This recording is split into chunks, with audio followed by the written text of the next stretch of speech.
Hey everyone, welcome back to Tea with Publicity, sponsored by my favorite hard tequila seltzer, Mamitas. You guys know it. You've heard me talk about it for like a year now.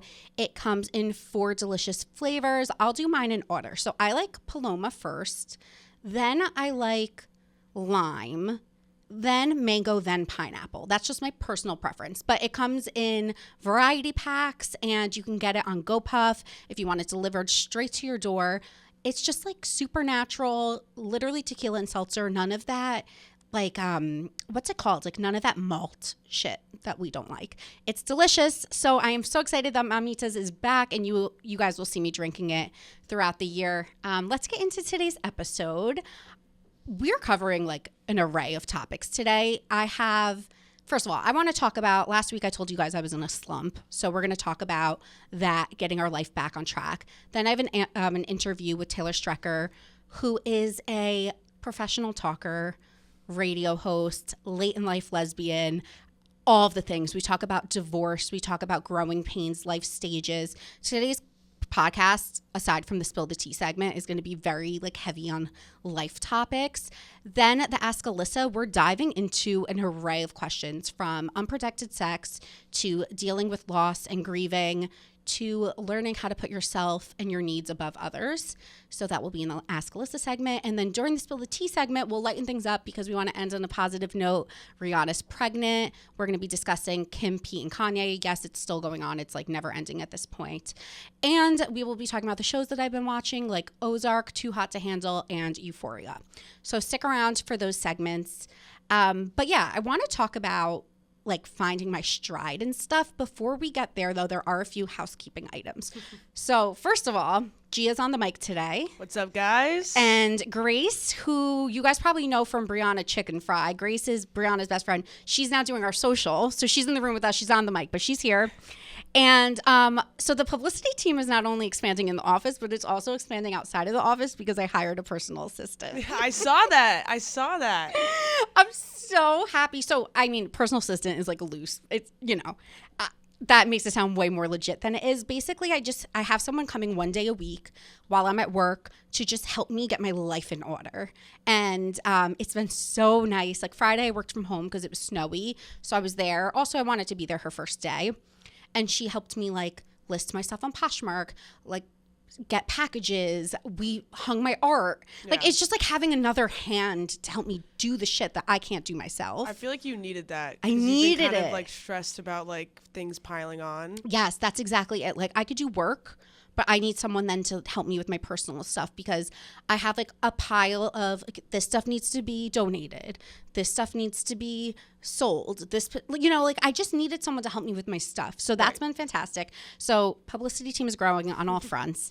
I wanted to remind you guys that I do have a Facebook group on Facebook and everything's linked to my bio. The thing is, if you guys apply to be in the Facebook group, make sure you're answering the questions because I want to make sure you're like an actual member of the Tea Tribe community and not like a rando that just wants to get in there to like, I don't know, be bad and gossip. So make sure you're answering the questions. And then my last call to action is just remember to DM me your Ask Alyssa questions as always. And yeah, that's the housekeeping stuff. I said last week, hold me accountable because I was going to try to put my best foot forward in February. And I know it's January 31st currently. This comes out on February 1st. But I already feel like a weight's been lifted. And I think it started with hiring that person to help me with my apartment and stuff. And then I had a therapy session that day. And I just felt like I turned a leaf, kind of. Like I turned a new corner. That's good. Oh, I'm so much happier because I think I was just feeling really overwhelmed. We talked about this, how the expectations of January could be so heavy and so much. And in February, I really want to start implementing things. And my word of the year is balance. Oh, I like that. So I made my word of the year action. And my therapist goes, no, it's balance. Right. She's like, chill. Because action is like that. I feel like that puts more pressure on someone. Yeah, exactly. She's like, no, it's balance in every aspect of your life. Like you need to have balance in like your relationship with yourself, your relationship with your friends, your work. And it's not just about like balancing two things at once. It's also about, for me, balancing cooking versus ordering in, or working out versus not working out at all. It's like I'm kind of sometimes super black and white. So by trying to kind of balance out everything in my life, that will be a good thing. One other thing that my therapist said that I thought was really interesting and telling and revealing, and it made me a little, when you notice something about yourself that you don't love.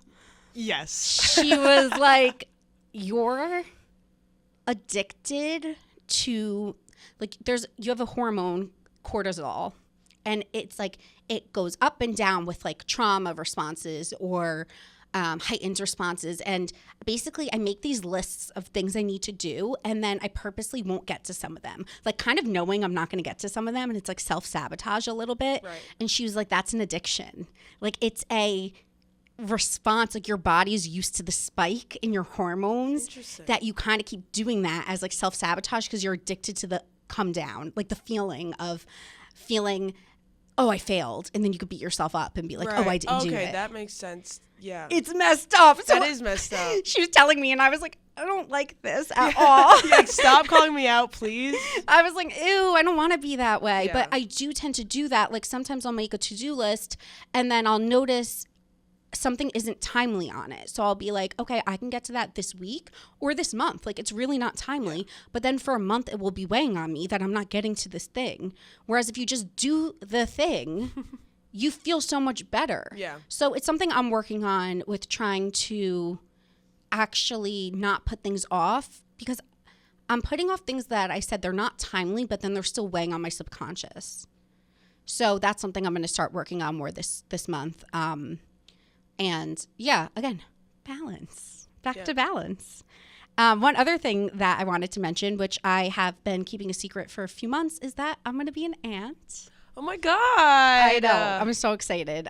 So my sister finally told the world that she's pregnant, and it's That's felt so exciting. weird. I know, because like I can't talk about it, Yes. and like it almost doesn't feel like it's happening. My sister and I keep both saying we know her life is about to change, but we don't know what that looks like. Oh my God. So how far along is she? She's like, I don't know, more than halfway. I'm so bad with the weeks, 25 something along there. I don't know. She's pretty far along. The baby's due in May, and That is so exciting. I'm really excited. I'm really pumped. My goal in life is to be the cool aunt. Oh, I'm 100. Well, think about how much pressure this is. Okay, Yeah. so now you have the pressure to be the cool aunt. I know I'll be the cool aunt, because like I'm that girl that's gonna buy the kid thong. Well, it's a boy, but still, I'll buy him condoms. Like, no, like she'll feel safe around you to like go to you for things. Always. Yeah. And the thing is, though, my sister said to me, and I didn't even realize this, she's like, you're the only aunt.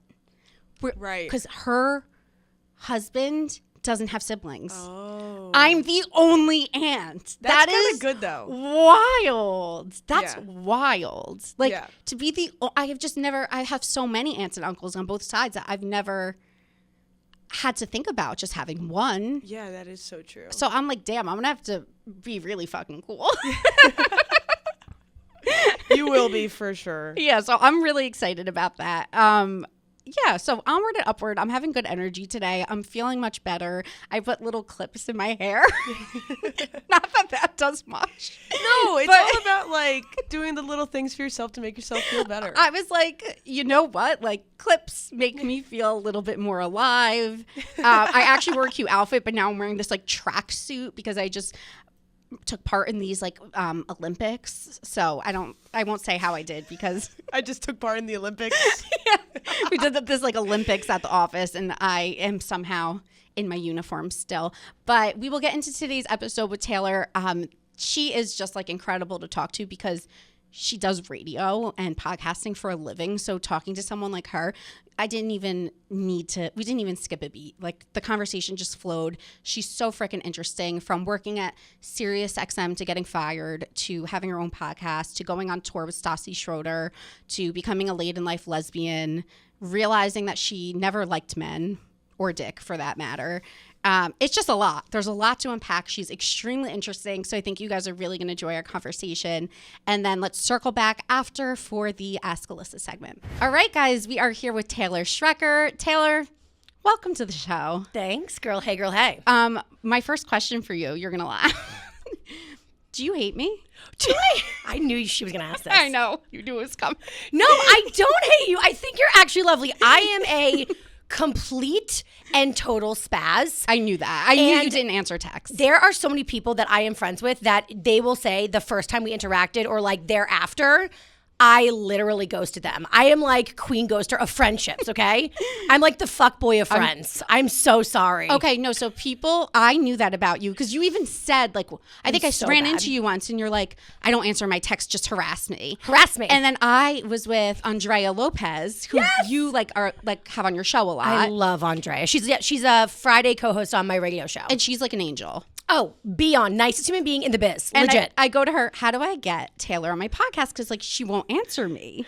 And she was like, no, like she'll come on. Yeah. So then she mentioned it to you and she's like, she doesn't hate you. She just doesn't answer her phone. It's fine.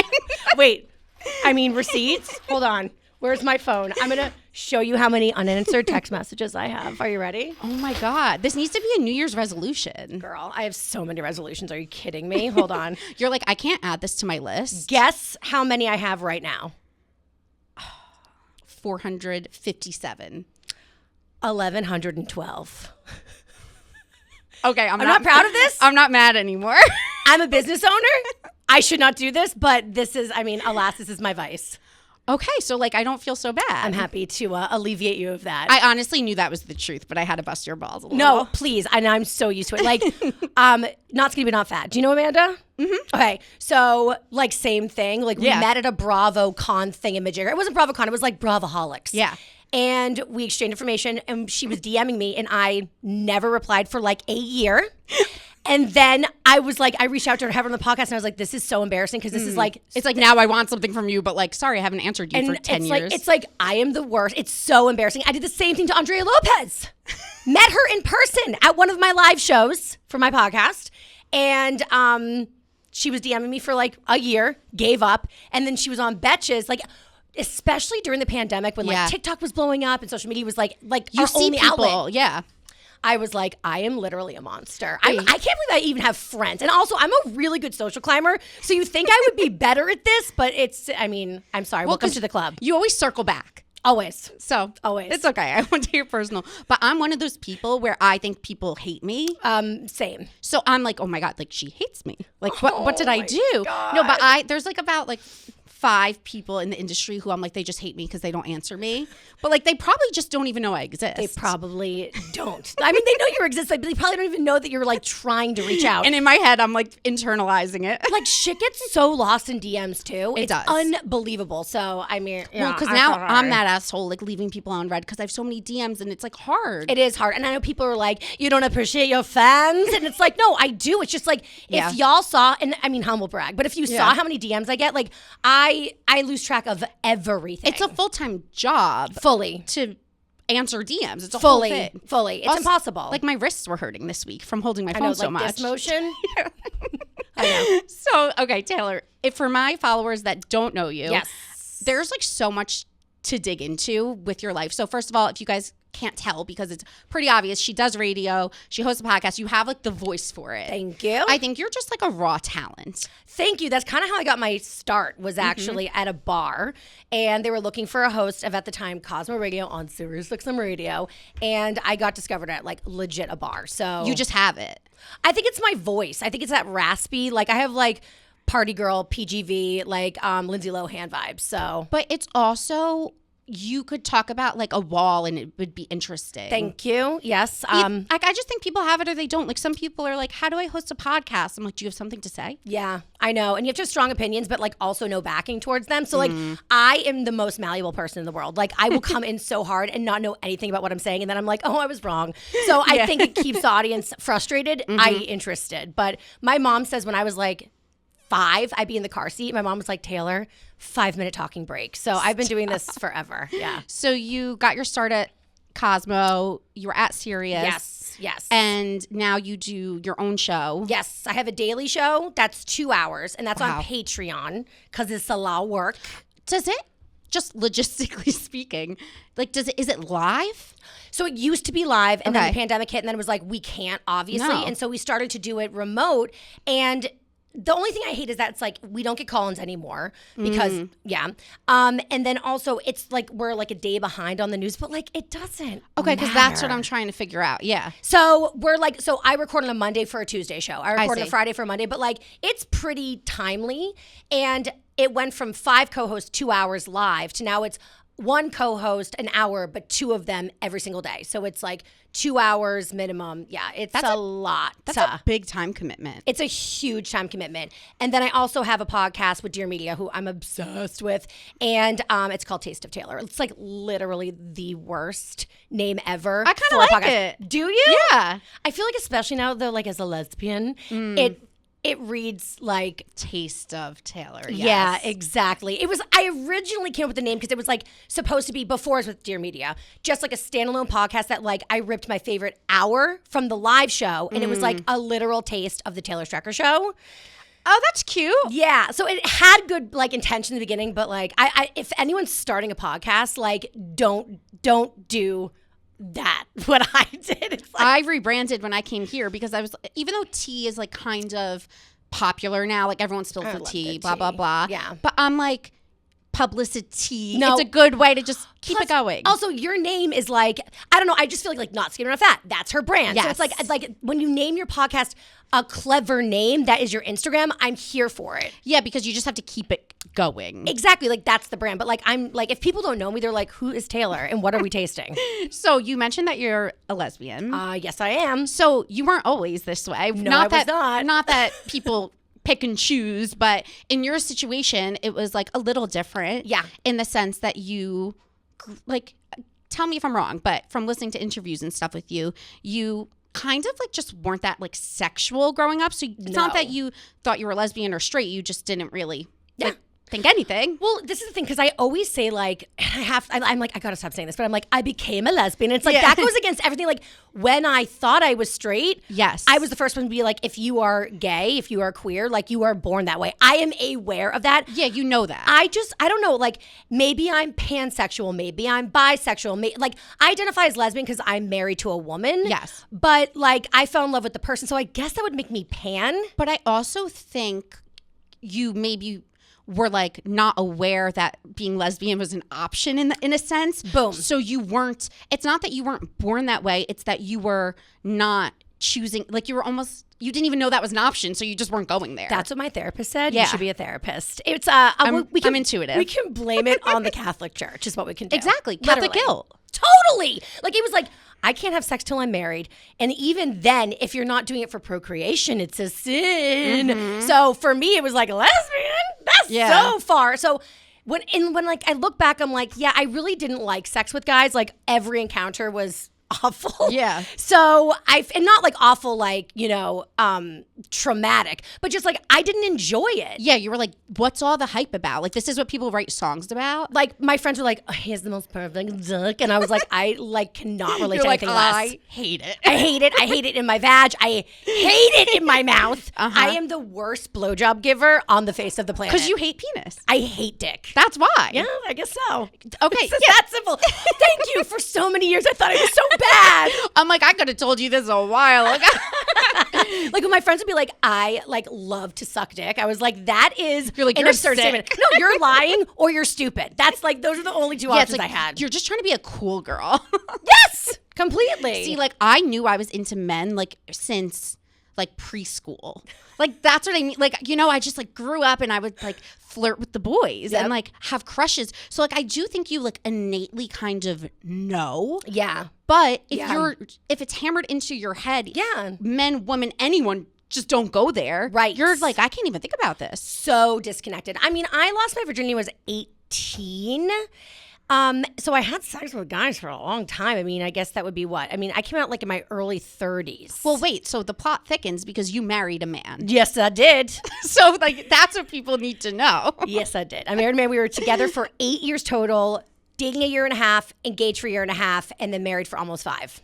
So do you think, because I've heard you talk about this, how he was kind of like what you thought you should marry and who you thought you should date? He was good on paper guy. Yeah. Yeah. And also he was like I felt safe with him. He wasn't like super pushy with the sex. And so I was like, this is, you know what I convinced myself? I was like, people who have similar sex drives should be together. So we both have low sex drives.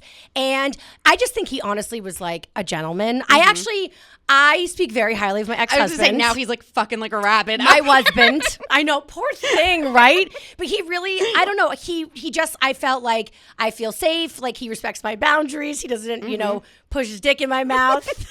We usually had sex when I was half asleep. It was ideal. Yeah. Yeah. This poor guy, he probably was like not like sexually fulfilled at all, but just too scared to say anything. 1,000,000%. But so you felt like he was everything on paper. And okay, I kind of went through a weird crisis like this where I'm the oldest. Siblings? Okay. Oldest sister's like 6.5 years younger than me, and my little brother's like 10.5. Okay, so I'm the youngest, and I have an older sister. Okay. And who's 3 years older than me. So I admired her. So like Jackie dated finance guys, so I was like, I have to date finance guys. Of course. Jackie moved to the city. I was like, I need to move to the city. Yep. So I kind of spent like a bunch of years of my life going after kind of similarly like what I thought I had to go after. Plus, I also was like super attracted to the bad boy. Probably, my mom actually is, this is so bad. She's always like, you never dated anybody up to your standards or like up to her standards. And she's like, maybe it's because you were gay. It makes so much sense. And I'm like, well, actually, it's a good point. But like, I don't know, that's like pretty shady to say to like all my ex-boyfriends and my ex-husbands. You weren't good enough. You weren't good enough. That's why I picked you because I knew it wouldn't work out deep down inside. But it's like Scott Disick going for all the young girls because he knows that they're not going to marry him. Yes. But is it subconscious or is it a conscious decision? I think it's kind of subconscious. Yeah, I think you're like, oh, I'm dating the wrong people because they're not going to give me what they're not end game, so I don't have to commit to that. Yeah, but then I did get married, so scratch that one. I know, but it's also society and pressure. Totally. And, okay, I also think this is an interesting topic of conversation. Like, people think the person you're with at, let's say, your late 20s, just because you're with someone, people are like, this is who I'm marrying. It's like, just because you're with someone at 28 doesn't mean you should just marry them. No, it really doesn't. Like, my biggest piece of advice I would give is like, wait until your 30s. I don't know. I know that's hard to say, especially I have so many listeners that are like, regionally, people get married at different times, and we're in New York, so of course it's like easy to say that. But I just feel, for me, I like did clearly not know who I was until I was in my 30s. So that was mistake number one for me, getting married in my late 20s. Yeah. So then you get divorced. What was it like deciding I'm going to get divorced? And how old were you when you got divorced? Okay, I'm so bad at like year math. I know I'm bad at it too. I think, I got married in 2010 and divorced, I think, in 14 or 15. Okay. So you were married for kind of a bit. Yeah, 4.5 years. Oh.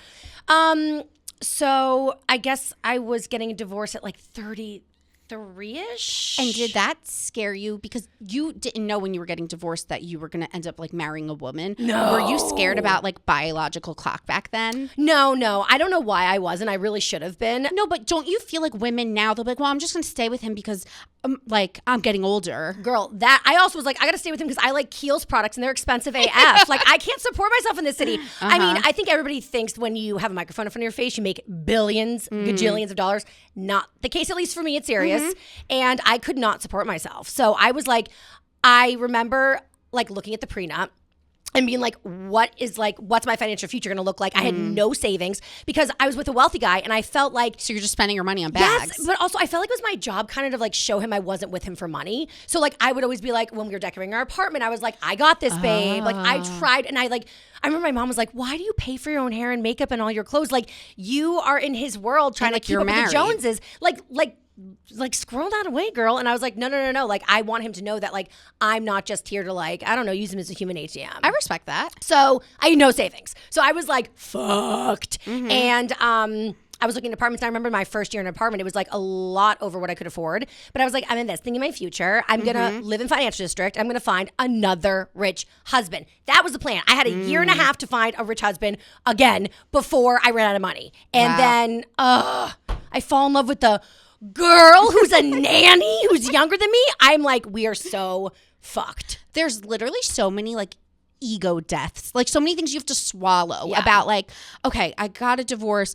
Okay, wait, I'm with a woman. Wait, she doesn't have a job that I think it's not a rich male. Yeah, exactly. There's so many things that you had to overcome. Oh my God. I was just fueled on total like love and passion. I mean, it was the first time I ever had sex with the gender I liked. Yeah. Like I made all my decisions were made with my vagina. But it's crazy because it's like, that's how powerful love is. It really is scary, actually. Yeah, it's wild. My brain was off. Logic was out the window. And I was like, we'll figure it out. And there's definitely have been times we're together now for 6 years. So there have been times where I'm like, this is insane. I can't believe I thought we could do this. But like, I mean, we're doing it. So it's like incredible. I know. But sometimes I feel like we need a rich husband, actually. Yeah, like you still need like a third. Yeah. And when there's like a bug in the house, we also need a husband. Like we are looking for a husband in a throuple. But we will not have sex with you and we will not let you watch, but we will let you pay for everything. You need a sugar daddy. I know. Seriously. Wait. Business idea. Please go. You guys need like an OnlyFans where no shit. It's secret. Heads aren't in it. It's just like you like lesbian feet or something. Okay. And then you just have a sugar daddy pay for you. I am so jealous of Larsa Pippen's OnlyFans. These people, they are crazy. I'm trying to get the fart in a jar girl on my podcast. Oh my God. They're making like $10,000 a day. Did you hear about the girl that's selling her farts? I briefly did. Could you give me more details? She's farting in a jar. Well, now she's been hospitalized for too much gas. Shut the fuck up. Because she was eating like beans and stuff to fart a lot. Oh my God. And she was farting in a jar and selling them. She made like $150,000 a week. What? I can fart in jars for that? Exactly. That's wild. But like, what kind of career longevity do you have? Well, especially when you're hospitalized with gas. Like, oh man, but if you're really smart and you invest wisely, that can go a long way. Yeah. Yes. A week? How long has she been doing it for? She did it for like a month. She made like a killing and now she's done. She retired. Good for her. I know, honestly. Get that coin. I am all about it. I I'm am like, too. I used to be so prude, like probably projecting of, my stifled sexuality, but like so prude. And I was like so anti-stripper and I guess, what do we call sex worker is now the proper term. But I am so over that. Like, get it, girl. I think also just like living in New York and meeting people from so many different walks of life, like you have no choice but to just be like, oh yeah, that's cool, whatever. Totally. Like, Yeah. Nothing phases me. I mean, at all. I was literally same. Especially working here. It's like nuts. Can imagine. Okay, so you're married to Taylor now. Yes. And what is it like? Is being with a woman what you thought, like your stereotype of like lesbians before being with a woman? Yeah. And what it is actually like? Is it different? I don't know that I thought about lesbians that much. Fair. But I guess stereotypically, it's like we don't chop wood every day. We sometimes wear flannel and we don't have a Subaru. So like, okay. I mean, when I was on tour with Stassi, I would open for her. So I would do kind of a comedy set. I would never, ever disrespect comedy by saying I'm a comedian because I am not. I got that. But my whole shtick was like, I'm a lesbian. I'm a late life lesbian. We need better PR and we need it now. Like, gay men have the best well, not all of them, but a lot of good stereotypes. It's like, I'm bringing my best gay friend. It's like, oh my God, he'll be fabulous and You're fun. so right. He can dance. He can sing. What a good time. It'll be a great dinner. Yeah, like, oh my God, we'll shop together. I'm bringing my lesbian friend. It's like, rah, rah. And like, it's so unfair. I'm fucking awesome. So I feel like we as lesbians, we need a better PR team. You're absolutely right. I know. And I also feel like gay men are almost like glorified, even in movies. Totally. It's like my gay bestie. Yeah. And then it's like Debbie Downer lesbian friend coming. Yeah, ruining like all fashion sense, right? Yeah, like she's like moody. Yes. She's like cock blocking. Yes. I mean, I do that, but like, some stereotypes are true. Oh my God, that's so true. So you mentioned you went on tour with Stassi. Yes. What was life like on the road? Did you love it?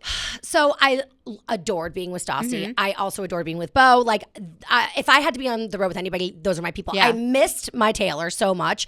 So she wasn't with you. She wasn't. So for me, that part was hard. And like, they're a couple, so they were together, So I was like, and I'm like their child when I'm with them. Yeah, like when you're with a couple that you get along with so well, you don't feel like a third wheel. No, but like, I like go to my hotel room and I was like missing my girl, so whatever. But I loved being on tour, but the nerves, we kind of got used to it, but the nerves before a show are so out of control. Like, our first leg of the first tour, I mean, we were so nervous. We couldn't even like function. So we just got wasted. It's so weird you say that because I just had my first live show. And I could care less. that is insane to me. Zero. I was I'm not jealous. sweating. I was not nervous. Do you take beta blockers? I like performing. I mean, so do I. I know, but like I'm not scared to is my point. I don't know. I mean, I grew up performing my whole life. I don't know what it is, but we like kind of got used to it. Yeah. So, but that's hard for me when I it comes also to think live. if you're with someone else though, and they're making you like. You guys were feeding off each other's energy. Yes. Like if I was with you before we went out and you were like, I'm so nervous, I'd be Totally. like, should I be? You know, I think sometimes. Yeah. I think that it plays in for Yeah. sure. And then I loved being on tour, but the second we got to the tour bus, I was like, oh my God, I'm going to die. Tour buses are my literal nightmare. They were in the back room, so they had like an actual room, kind of. You were like in the bunk. I was like in a coffin, and I was like, I'm like, I don't do well with motion sickness. Wait, I was gonna say, do you get car sick? Totally. Okay, because I'm the most car sick person in the world. Same. Is it different on a bus? Worse. It's like being in a car boat. It's terrible. It's like I'd be being on a throwing sailboat. up. I thought I was. I had to like wear the bands and take the things. I know. And then there's one bathroom, and so it's like me, Stassi Bo, and then like a lot of crew. And so the rule is you can't poop Yeah. on the tour bus. So like all I could think about was pooping, even though I don't really poop that often. And then you'd be so backed up because you're like not pooping. It was just, I mean, and like the idea was the name of the game, like first leg of the tour we were flying. So it's like we do a show, we hang out, we go back to the hotel room, we still hang out, we go to sleep, we get like 4 hours of sleep, wake up, go to the airport, fly, repeat, and rinse, whatever. But on the tour bus, it's like you're done with the show, but you have to wait for crew to break it down. So we're like at the venue forever. And then it's like 1 or 2 in the morning. It's like you got to sleep on the bus because we're going to check into the hotel at like 10 in the morning. And I couldn't sleep on the bus. So oh God. I was delirious. But then the pandemic happened. And so. shut down. So, yeah, but I mean, we always talk about like, someday we'll get back on the road. Yeah. But I'm like, but maybe not a tour bus. But maybe we get a private jet instead of. Boom. That's what I'm talking about. Yeah. Yeah. Wait, but I said after my live show, and I'm curious if you feel this way. I did the live show and then I had an after party. So all my followers were in one place, which is like kind of wild. Yes. Because when you're on stage, you just see them and then you leave. But when you're at an after party and they're all there, and Yeah. you're first of all, I felt like it was my wedding. Yep. I'm getting pulled in one direction, pulled in another. And then when I went home that night, I couldn't sleep for 2 days. Nope. And I The adrenaline. I get why like Justin Bieber and all these celebrities have like drug problems. Totally. You're on such a high, and then you want to keep that high going. It's really And you want to talk intense. about it and It's so intense. it is so I didn't sleep like 2 days leading up to the show. So I guess I was nervous in that regard. Yes. Like subconsciously. And then the night of the show and the night after, I did not sleep for 4 nights. And I was like, I am a full-blown like adrenaline junkie. Yeah. And I want to do it again. Like this is crazy. I know. It's a lot. And especially when you're like in a room with like all your people. It's the best thing in the world. But also I'm like really an empath. So like if I see somebody who like feels like they didn't get enough time with me, like I like can't let it go and I'll like give them forever. But then it's like there's people who like aren't pushy, but it's like they don't get the time. It's just it makes me feel so anxious. I internalize people's stuff too. Like I'm so deeply. Today I did it. One of It my coworkers hurts. was upset about something that has nothing to do with me, and all day in my head I'm like, "Are you okay? Like, are you feeling okay?" She's like, "Yeah, I'm fine. I let that go an hour ago." I know. I'll Sorry. never ever let go of everyone else's feelings. So, okay, my other question for you that I'm really curious about. You guys live in New Jersey now. Ugh, yes. Look, I grew up in New Jersey, so Girl, I still say ugh. wait. I can't. I cannot fucking believe I live in New Jersey. No, New Jersey rocks if you're in the right parts. So we're in Jersey City, which is very close to the city. It's Very. honestly, secret, it's closer than fucking Brooklyn. And if Brooklyn considers itself New York City, Jersey City should be counted. I was actually thinking about this last night. Yeah, right? This girl did a TikTok about how she lives in Hoboken and it's like one stop away. Yeah, And I was like, you know what? That is closer than Brooklyn. Yeah, it's ridiculous. Because I live downtown, Yeah. so it's easy to get, to and Oh, from. where you live is the easiest. It's the best. I lived where you lived. So what I want for you, Yes. which you've talked about on your show, is to go on The Real Housewives of New Jersey. Girl, I am trying so hard. It's embarrassing for my soul. So fun fact, I am from Montville, New Jersey, Okay. home of Teresa and Melissa. Shut the fuck So I'm from their town. Oh my God. That's like, the houses, like that is where I grew up. And I know Marge, Marge. Yep. I think you would be a fantastic addition. So Marge and Joe are pulling for me. Yeah. So is Dolores, but you know, Love Dolores. I know, love Dolores, but like so Marge had a pride party. This past summer, and she was like, girl, you have to come, get your hair and makeup did, like look the part. We're gonna get you to meet the producers, we're gonna make this happen. Smart. Cut to, it was like so shameless, like it was like so embarrassing. Wanted nothing to do with me. I'm like, I am a lesbian though, don't you need this Diversity.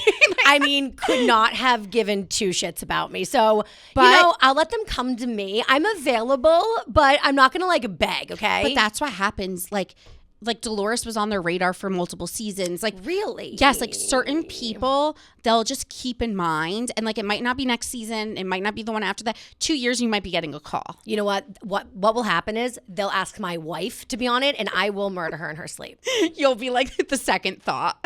I'm like hanging out with the husbands. Honestly, they need a lesbian couple. I know. Well, they have one on Miami now. Okay, I haven't watched Miami. And she's crazy. Her name's Julia or Jules. I can't remember. She's not important enough that I remember her name. No, I'm just kidding. She's actually beautiful, and she's married to this incredible tennis pro, Martina Navratilova. I don't know how to say her last name. Don't ask me. And no, I'm thrilled they have a lesbian couple on, but like, of course they live on a farm, Oh, it's your stereotype. right? Like, yeah. I'm like, here we go again. But no, but like the girl who's In on Miami? the show. I know. I mean, they also have like a house on Star Island, but like Okay. they never shoot there. I don't know. But she's spectacularly gorgeous. But I feel like they need young millennial lesbians. 100%. Who said it to me? I think it was Marge. She looked at me and she's like, you got to get on the Housewives. And I go, Marge, I'm single. I live alone. Like, I would be an awful housewife. I don't know. I feel like they're shaking it up down now, though, right? It's kind of sad, though, because I've unfortunately hit the age where now I technically could be. I just turned 31. Girl, I'm technically getting to an age where I might be aging out. No, but you know how they start, like, if you think about, like all the new people, they're like 33. I'm like, oh my God, Yeah. I could be on the freaking Housewives. And I'm like so single, and it's kind of sad. But I would do it in a heartbeat. If anybody is listening, yes, I accept the job. I would love to see I don't know if I'd be good on a reality TV show. Anytime I was around the Vanderpump cameras, I freeze up, which is insane because I talk for a living. 15 years I've been in this industry. I get the same thing. It's because I don't know what it is. Like, I think you're like me. Like, we get self-conscious. Totally. And like the idea of people being able to look at me From any every angle. Like Summer House? No, thank you. Never want to go. I'm on. Okay, so I was at a party in Summer House, and all of a sudden, the drama started. So the cameras like swarmed to where I was. Yep. And to this day, I'll get messages being like, "Are you on like season 2, episode 4?" I'm like, but like I was thinner back then, so like I look good. Girls, same. What Tay and I were on season 2 or 3 of Summer House, and we were fighting with a guy about being lesbians. Actually. Say it perfect. There's like a really quick snippet. If you blink, you'll miss it. But my Taylor was talking, and I was standing there like so insecure because I could see the cameras were on me. Oh God, I don't know.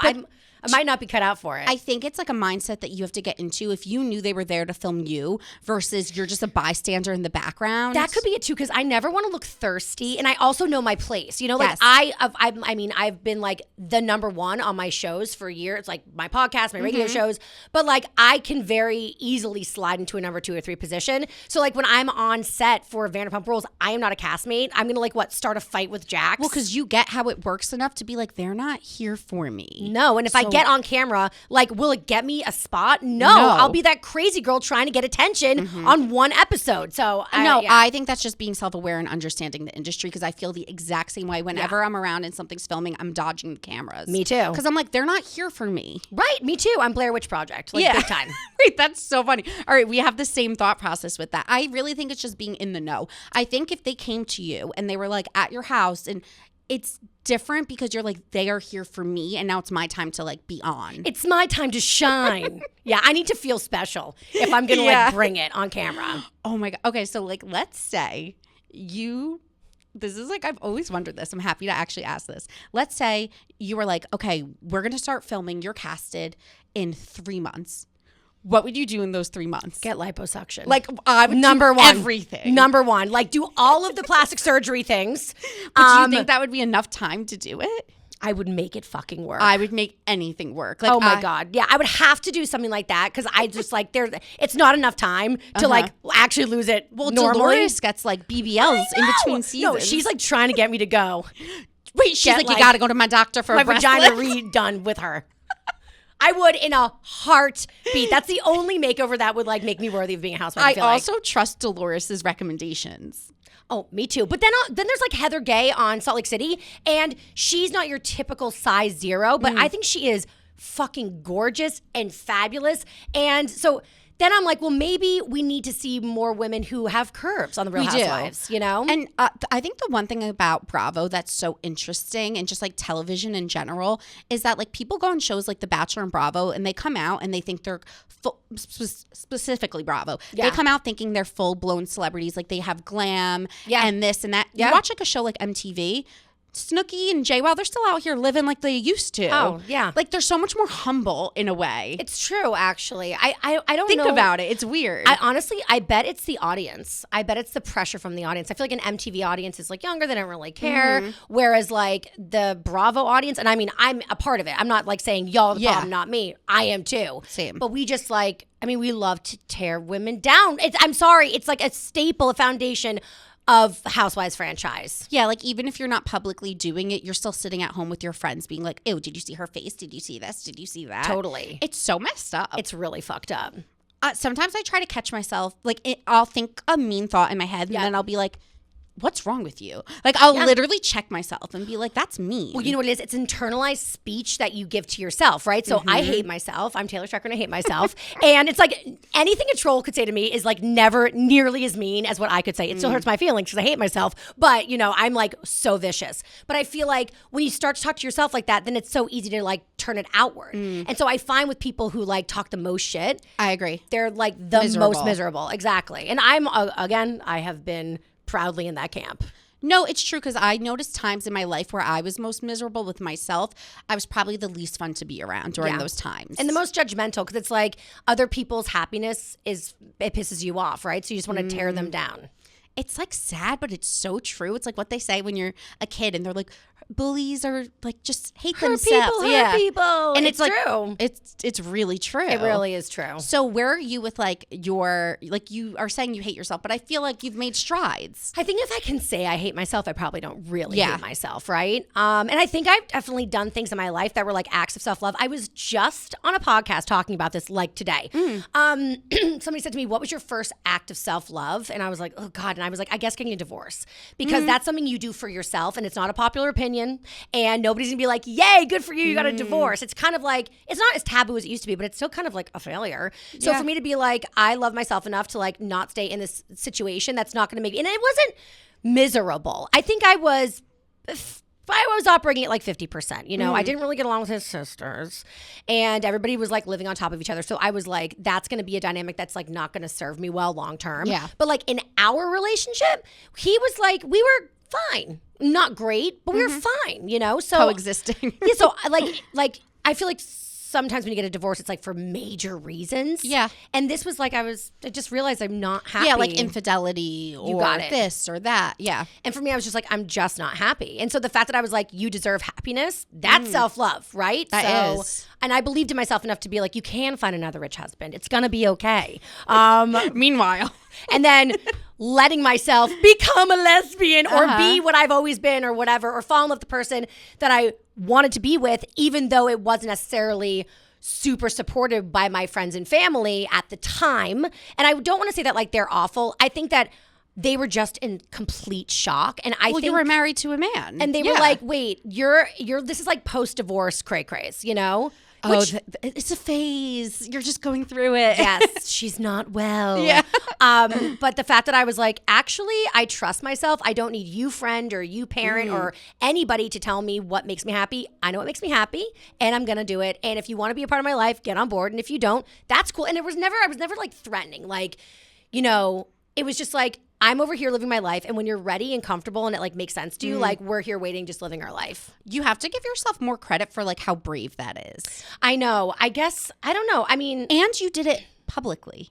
And I did publicly, yeah. And then I got fired a year later.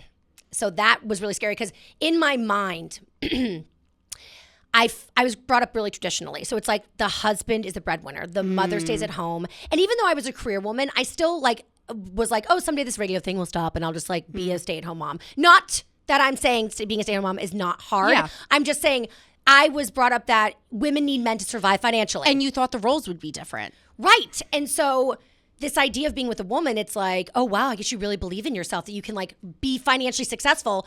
And that was the hardest thing for me, for sure. So when I got fired, I was like, oh my God, what everybody said was going to happen happens. Well, it's also talk about something like stabbing your ego. Because you're like, wait, I'm good at my job. This is the one thing I'm comfortable and with. Fired? Like downsizing is one thing. Fired? Like, are you kidding me? I'm a rule follower. Do we know why you got fired? I swear to you, to this day, I really don't quite know. I have some conspiracy theories. Even everybody on my like college series were like, this makes no like they were confused. Sense. I know what they said I got fired for. Yes. They said that I was in breach of contract. We're talking like the fine print and like they column just found one little thing. 375. What my opinion is like they were looking for, my head must have been the chopping block for whatever reason, and they were looking for a reason to get me out. And they found, and I stepped into it by mistake. And then they were like, even my publicist at the time was like, I'm so surprised. Because like other people at the company were doing, basically it was like, I got accused of like, it's called payola plugola, which is like an old radio term. Yeah, I don't even know what this is. It's basically like, like pay for play?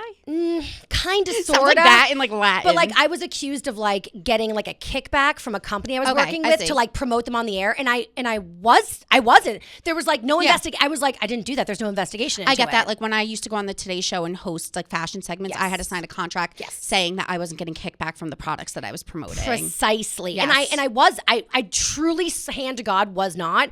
But they just like didn't even give me an opportunity to like explain myself. And so they were just looking for something. Yeah, they were, obviously, because they didn't even want to hear it. And like everyone was like, you maybe a suspension, but like firing? Or like a slap on the wrist, like, hey, first warning. There was a high profile person there who I overlapped with, and I still have the audio. I may use it someday. But they made fun of my coming out story. And so I went, so I was going to go to press with it and fucking run it and fucking drag the person. And I was asked not to. So I didn't. But then the person that I was going to, so I was like, fine, like you want to keep the peace? I won't. But then they still told that person. So, and this person had influence there. So I could see this person not liking that and not being really used to having somebody stand up to them. It is like, ew, number one. Number two, when you, like, this is how I feel dating and in life. If you don't want me, I don't want you. Yeah. Like the second they turn their back on It's you, true. it's like, I don't want to work with you anymore because you stopped believing in me. You deserve to be celebrated, not tolerated. Yes. And I was being tolerated. And honestly, even before that, I always kind of felt like I was just being as tolerated at Sirius. And so, I mean, it was so horrifying. And I called my parents. I'm like on the side of the road. I was like going to get an advertiser for the show. And I'm on the side of the road, like losing my mind. And I called my parents and it was like the scariest call ever because I was like, they're going to be so like worried about me. And I hate when my parents are worried about me. And my mom and dad were like so epically good in this moment. And they were like, oh my God, it's about time, move on. And I was like, really?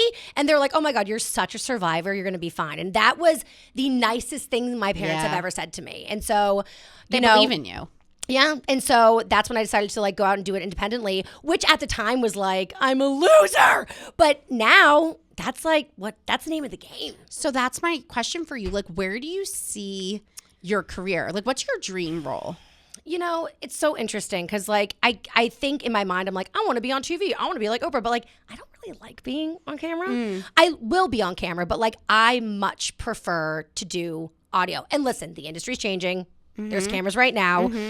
So that's something I'm going to have to like, everybody has parts of their job they don't like. So maybe I have to like get used to that part of my job. Also, it's really mental because when I first started, I hated the way I looked on camera and I would sit here very stiff and scared to move. Now I just, a flip went off in my head where I was like, whatever, fuck it, this is what I look like. Yeah. And now I'm just way more comfortable. Yeah. Like so you just have to. You just get used to it.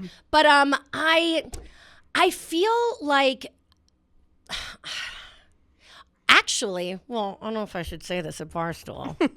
What you say it.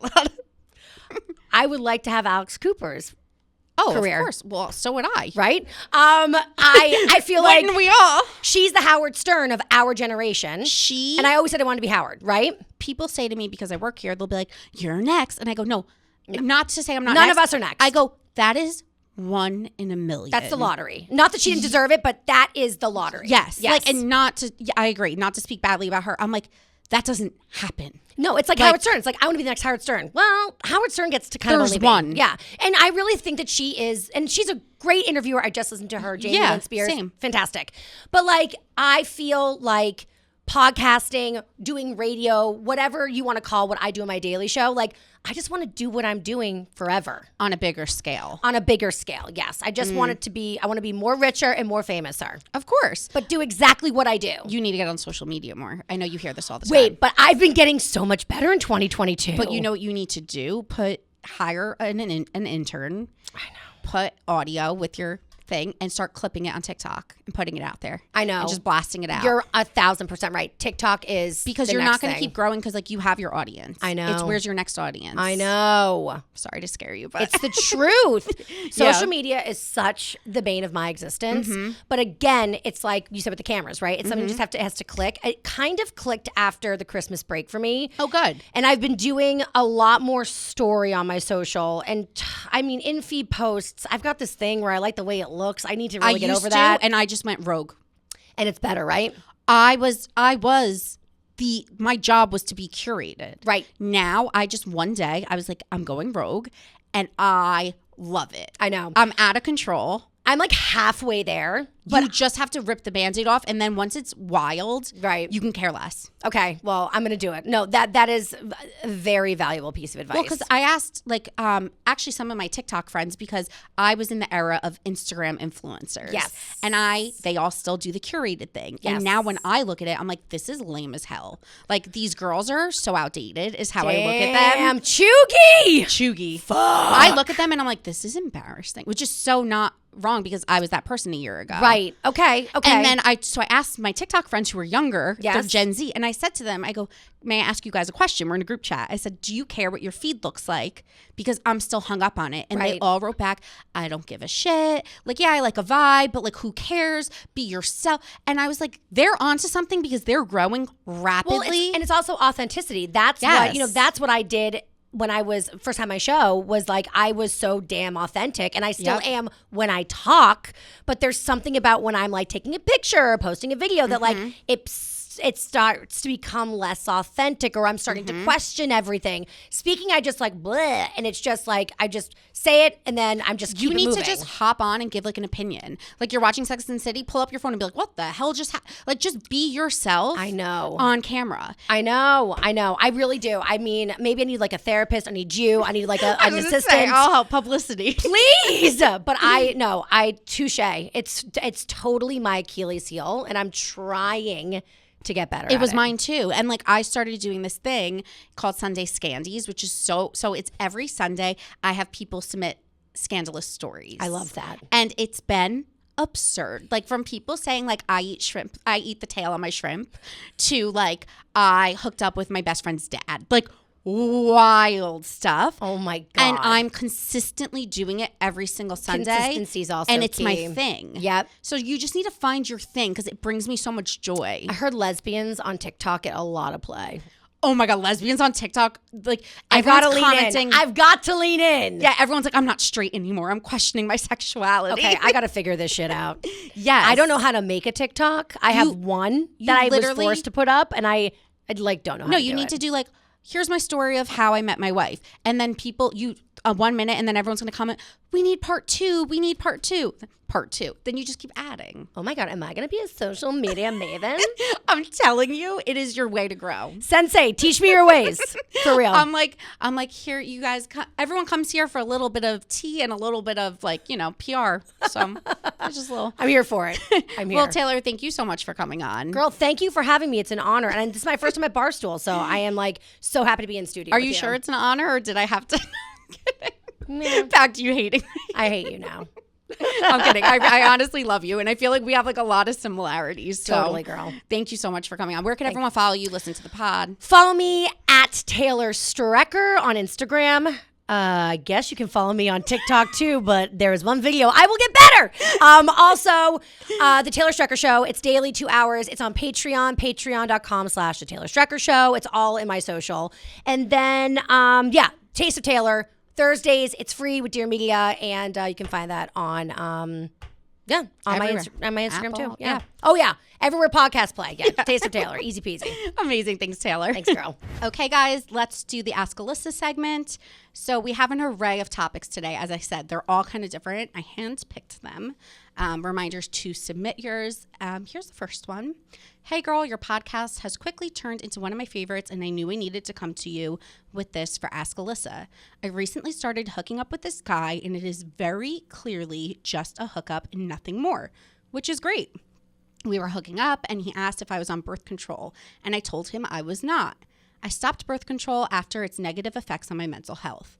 He proceeded to tell me he did not want to have sex if I was not on birth control, even with a condom.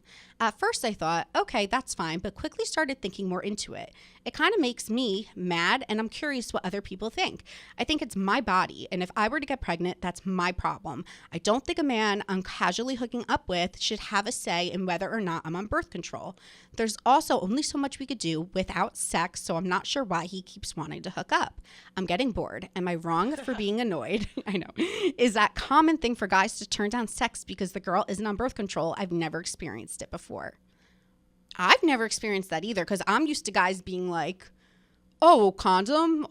Sure. Yeah. Like, they all try to... He still doesn't want to have sex with the condom if she's on a birth control? What if you condom and pull out? Like, it sounds like he just doesn't want to. Yeah. I think he's being overly cautious.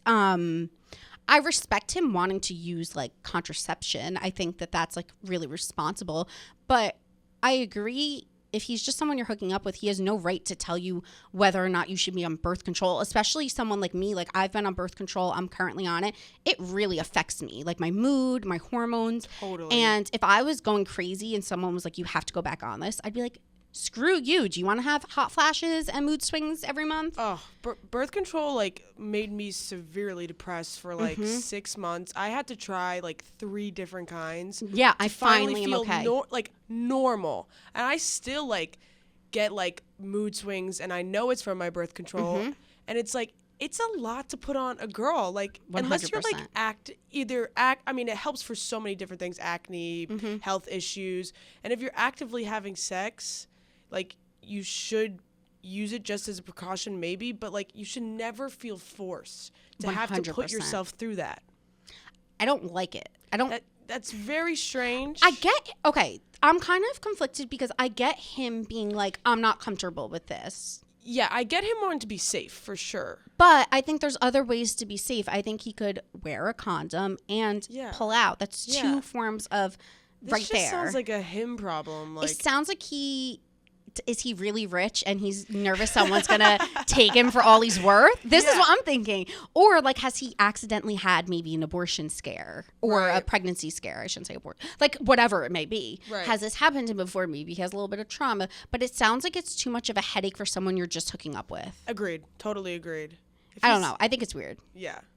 That's not on you, though. That's totally on him. No. Do also, whatever you want to do. Like, birth control makes you crazy. When I was doing so good with my anxiety, it was gone. Went on birth control for medical reasons, and I'm back to being fucking insane. So it sucks. It sucks. They need men's birth control. Yeah, what the hell? Yeah, I don't know. Oh, I was thinking when we were saying this, I'm like, you could wear a female condom. What is it called? A beaver dam? What is it called? A dental dam? I don't know what it's called. I've never tried one personally. I remember because whatever works for you. When I do those segments asking the guys in the office to identify female products, I've looked up female condom pictures for it, and it looks like a balloon that's like starting to be blown. I don't know. It's interesting. Okay, next one. We're going to switch, and this one's a lot heavier, so we got to get into the zone. So this person said, "Hi, Alyssa. I've been listening to your podcast and have been dying to ask you my questions. I am 16 years old, and my mom just recently passed away due to a 2-year-long battle with cancer. It's been super tough for me. She passed away right before my right before Christmas and my birthday. I've had to move in with my aunt and uncle because my dad is unable to take care of me. I have wonderful support system with most of my family and my boyfriend of over a year and his family, but my dad and I don't talk anymore. What should I do about me and my dad? I feel like he is not trying, and to be completely honest, I don't feel like trying either. He was barely around the whole time my mom was sick. He said he was trying, but he really wasn't. I've been living with my grandparents on and off for the past years while my mom was there so I could be with her. How should I balance school, my relationship with my boyfriend, work, and sports, all while grieving? Thank you so much. I would really appreciate your advice. This just made me really sad, and like I felt like I wanted to help her in any way, even though I've personally never dealt with this. So take my advice with a grain of salt, but I just felt like you were hurting, and like I felt like I should answer this. First of all, I'm so sorry. I think the one thing with parents that sometimes might be hard to understand is maybe your dad's way of grieving was to not be present during your mom being sick because it was hard for him to see, which doesn't excuse his behavior. He should step up as a father and be there for you. Totally. But I think sometimes in hindsight, we don't realize these things until we're adults ourselves and we're going through things, just how challenging like life could be and how it's easier sometimes to shut things out and not necessarily confront it. So maybe your dad was doing the best he could, which was avoiding the situation because it was really painful for him. It sounds like you said you live with your aunt and you've lived with your grandparents. I would honestly rely on those people that are like constants in your life, and all you could do is like focus on your grieving and some kind of normalcy for yourself. So if that's not talking to your dad right now and needing to heal, then that's what that is. And I would talk to your family about getting you into therapy, so you could talk with a professional to help you navigate it, because I don't think you should be putting so much pressure on your relationship, because it probably, I don't know, you don't want to strain your one healthy relationship because you have all these other unhealthy relationships going on. So there's like a way to hopefully navigate this with a therapist and with family, and then you and your boyfriend could be your escape and kind of your comfort versus like your support system in a sense. Yeah. I don't know if that makes sense. No, that makes sense. And I mean, I've never dealt with a loss like that, so I really am not 100% sure what to say, but I will say this. My best friend lost her mom when we were in like 6th grade. And she was not like open about talking about it until college, maybe a little later than that. And I think it took a huge toll on her mental health, personality, everything. And then she finally started to become comfortable just talking, just being like, oh, my mom used to like that. Oh, my mom would do this. My mom would do that. And I think that's helped her a lot, just kind of not get over it, but accept and learn how to talk without feeling like that sadness. Instead, it becomes more of like a happy memory in a way.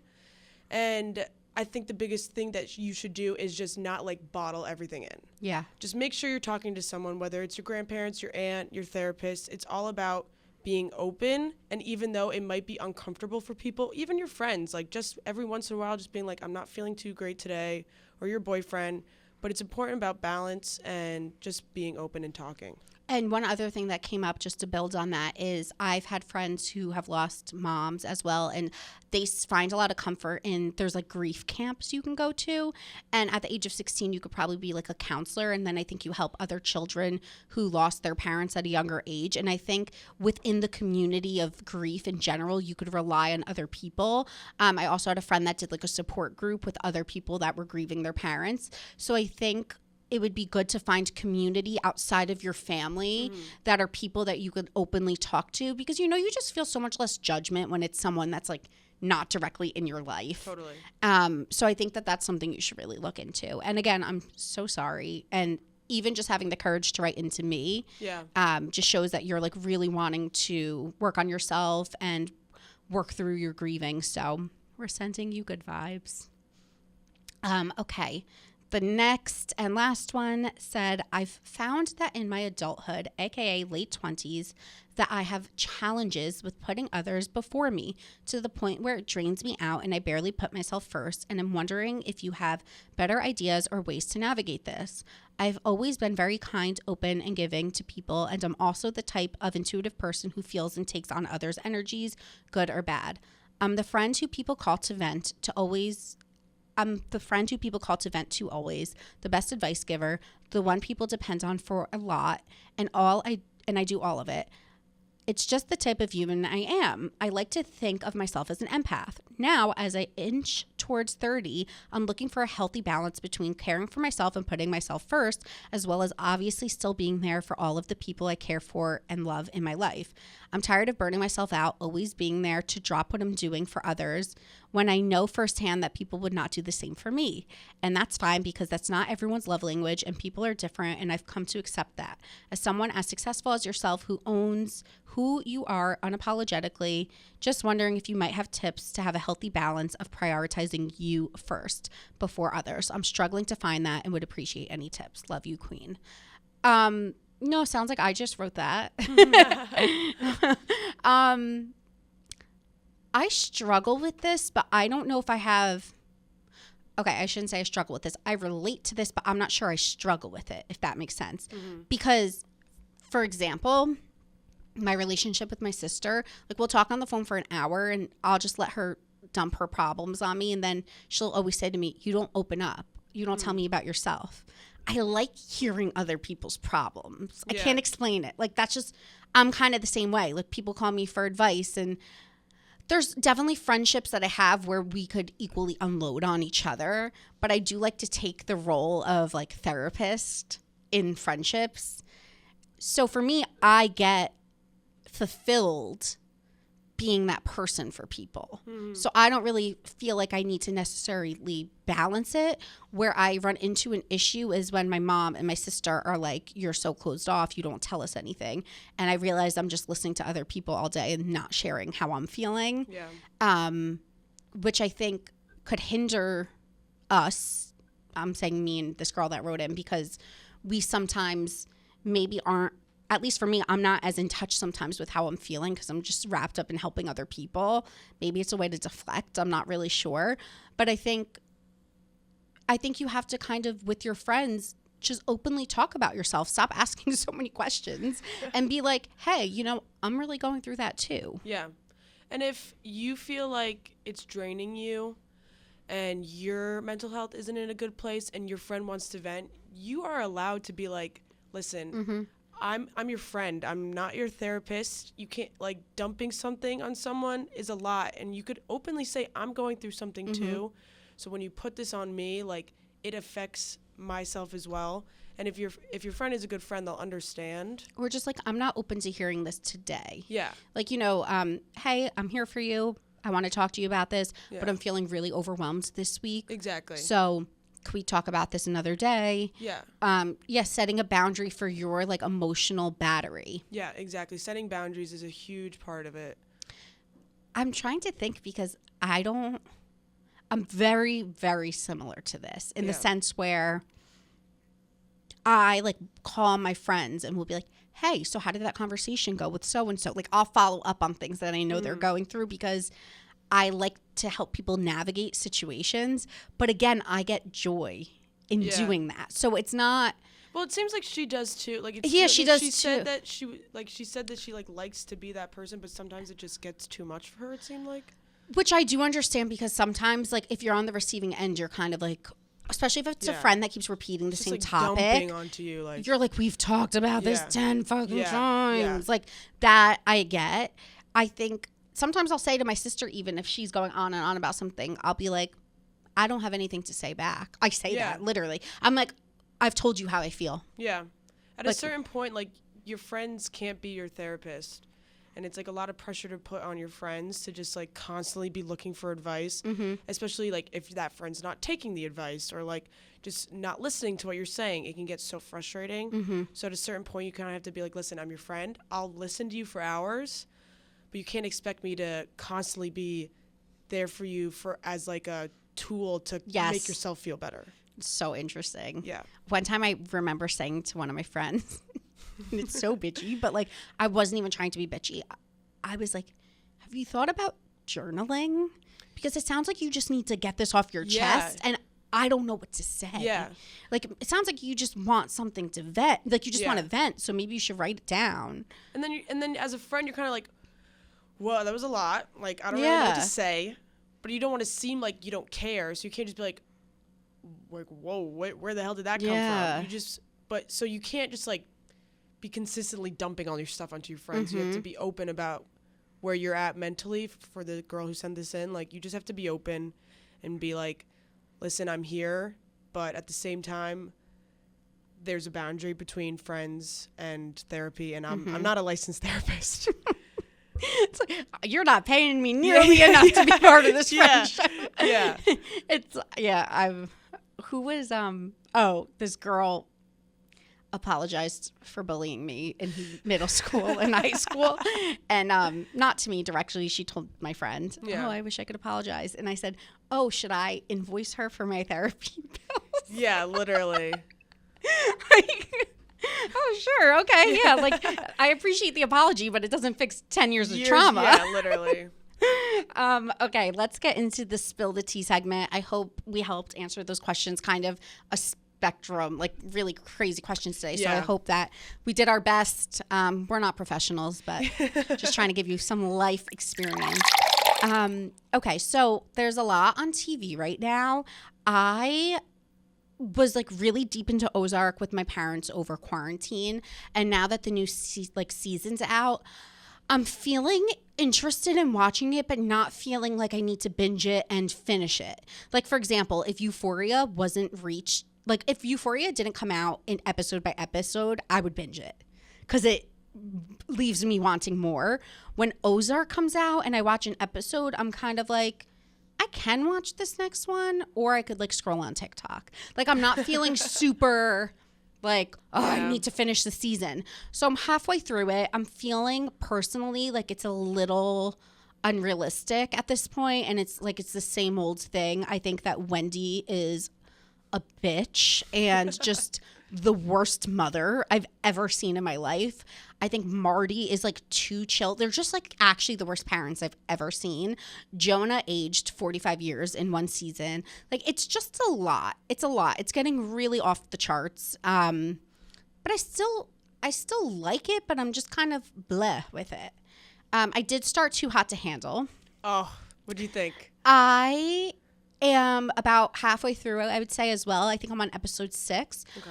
I think the show is so predictable in the sense that every season, one couple wants to take on the role of Harry and Francesca now. Yeah. Like, I feel like they know, this is the that they'll get the most publicity from it. Yes. This is the part I'm going to play in the season. And it just feels a little unauthentic. It feels stupid. Yeah. Like these people aren't there to work on themselves. They want to have sex. They're not.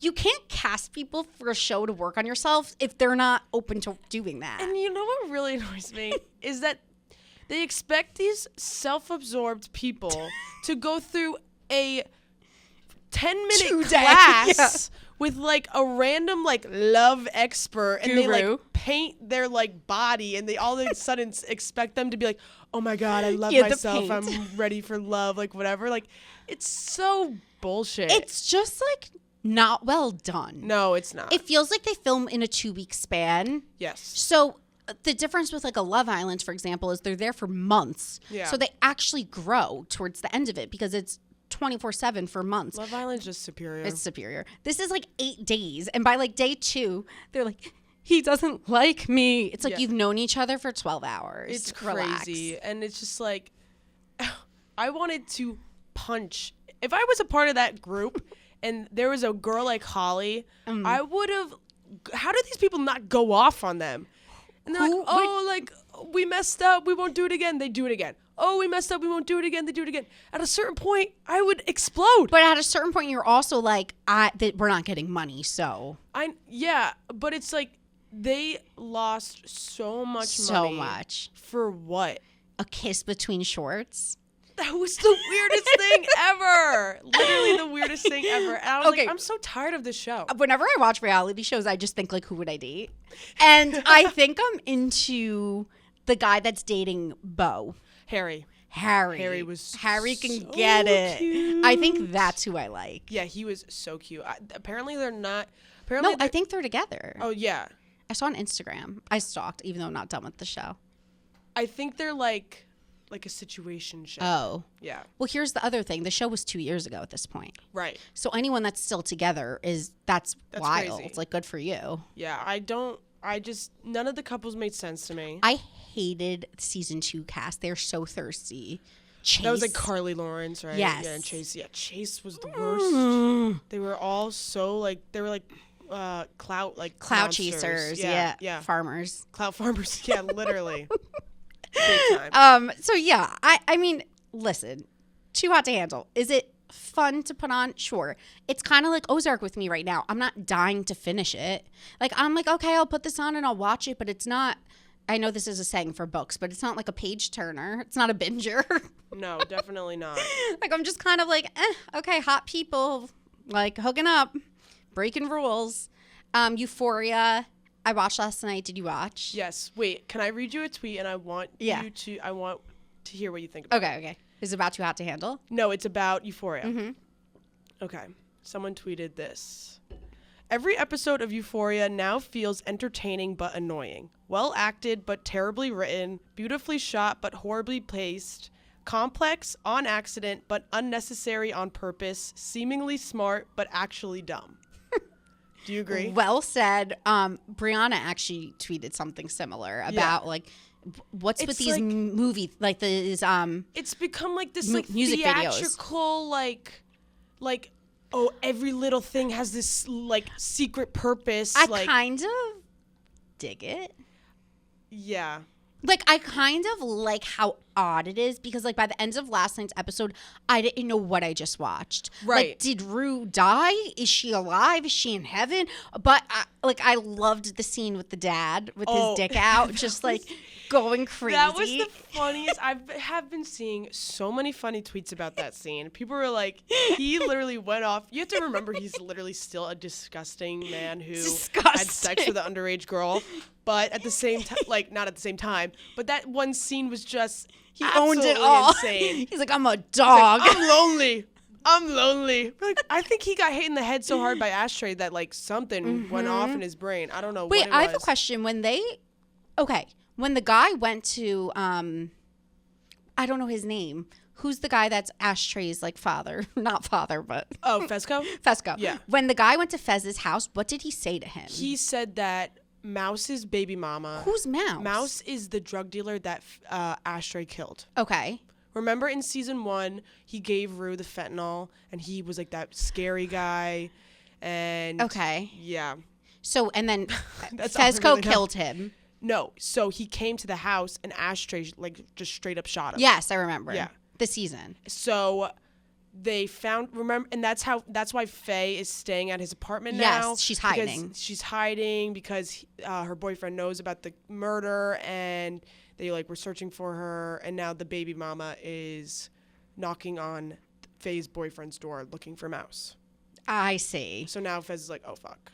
So what do you? Okay, that makes sense. I was like, what is happening here? Yeah. I thought they were trying to say Ashtray's birth mom showed up. Oh, okay. I was no. wait, what? Yeah, no. Okay, so then one more question. Sorry for you guys listening, but maybe this will help you also digest what the fuck is happening on this show. Literally.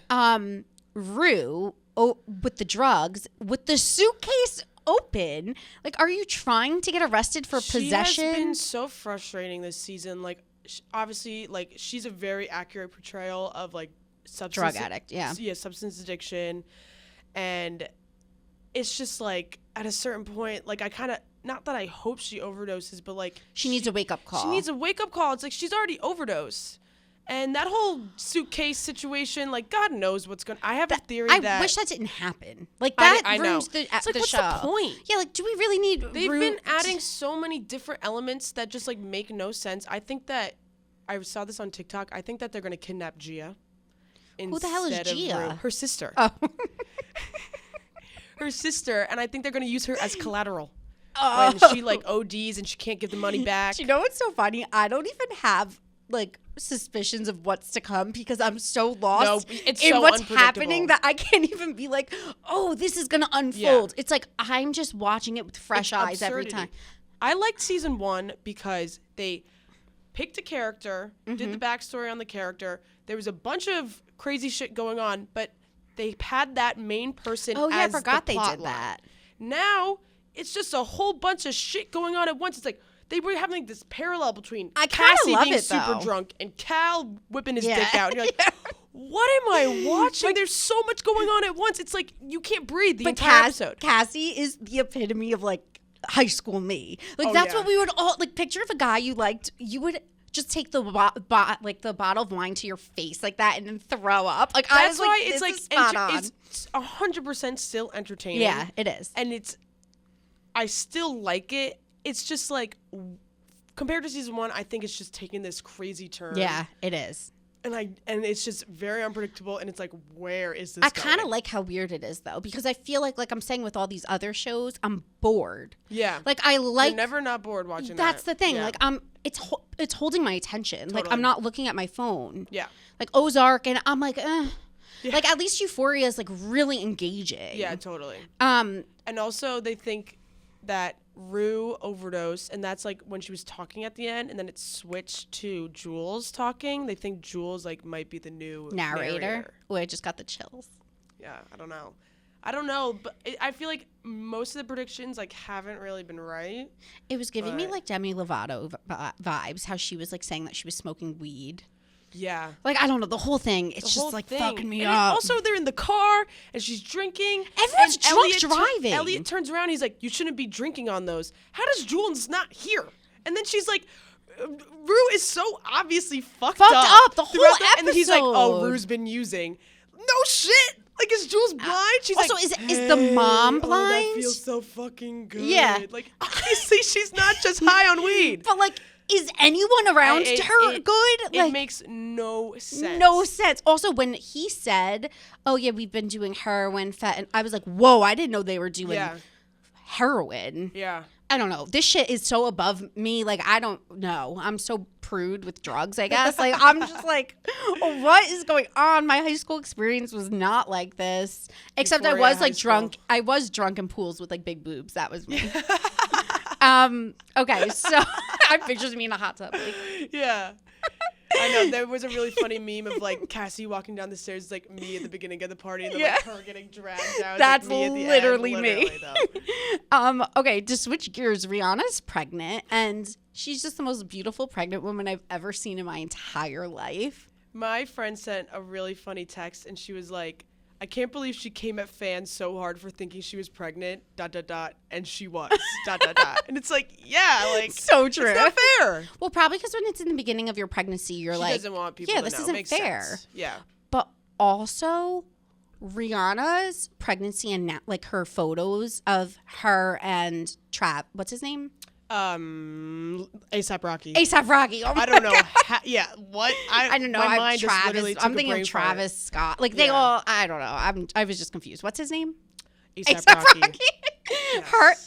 Rihanna's pictures with A$AP Rocky were staged. We could agree because yeah, totally. those. I mean, to wear an outfit like that, go out in public, they both look flawless. Yeah. It's like that was her way of announcing, not on Instagram, not in a magazine. It's like, okay, we're going to wear the coolest outfits anyone's ever seen in their life, and I'm going to look flawless because she's just the prettiest human, and he's going to look so hot, and we're just going to walk on the streets, and this is how we're going to put out there that we're pregnant, and we're going to hire a photographer. They looked so good. The coordination, her out. I've never seen her look better in years. For them, like they couldn't be more of like a power couple. Yeah, power couple, like one OTP, one true pairing. Yes. Like, they are the OTP of the world. They're iconic. Together. Her hair, I want to copy that hairstyle. She is so beautiful. He is so hot. I haven't Their seen skin like is flawless. She's pretty always, but I've never seen her look this pretty. Glowing. I don't know what it is. And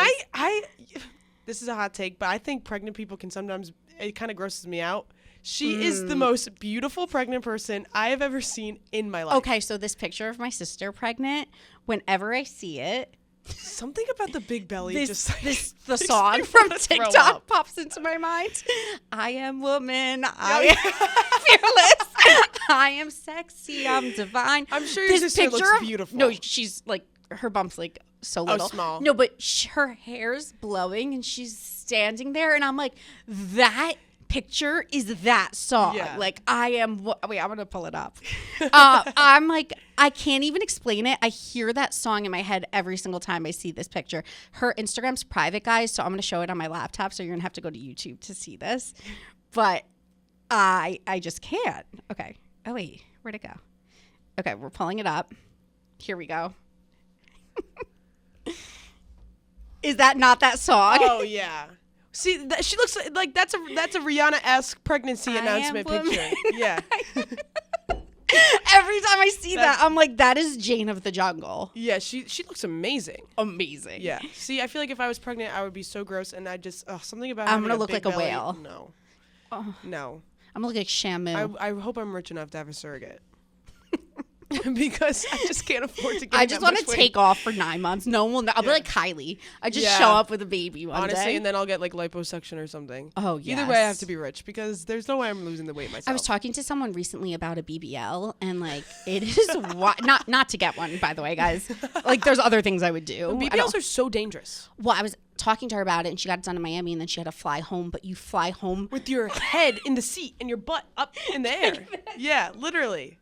That's how you fly home with a BBL. It's literally backwards. Crazy. It's crazy. Yeah, it's just insane. Okay, last topic we're going to talk about is, I'm just like annoyed by him. Kanye West is still just like out here going wild about Kim and Pete. Allegedly, he was spreading a rumor that Pete Davidson has AIDS, which is like so like not funny. And like, what, Kanye? I just think he's seeming really embarrassing. It's embarrassing. He clearly, like, this is why Kim divorced him. Yes, he's a loose cannon. Openly talk about her life and something private, like if there even was a second sex tape or whatever the hell that deal was, to openly talk about that and try to like have this like savior complex where you're like, oh, like I helped her, I saved her. No, dude, you're airing out her personal business. So basically, Kanye said that he flew the night of SNL to go get Ray J's laptop to retrieve it because there was a second sex tape on it. Yeah, and apparently there wasn't. Wait, my favorite thing is Ray J's part in all of this. He writes back like, hey guys, like, I have kids too. It's not fair. You know, I was like, he's like, leave me alone. Like, I also have a family. Fuck off. Yeah, he just like constantly publicly like puts their business on blast. Like that part, like that one time when he was like, I wanted to abort North.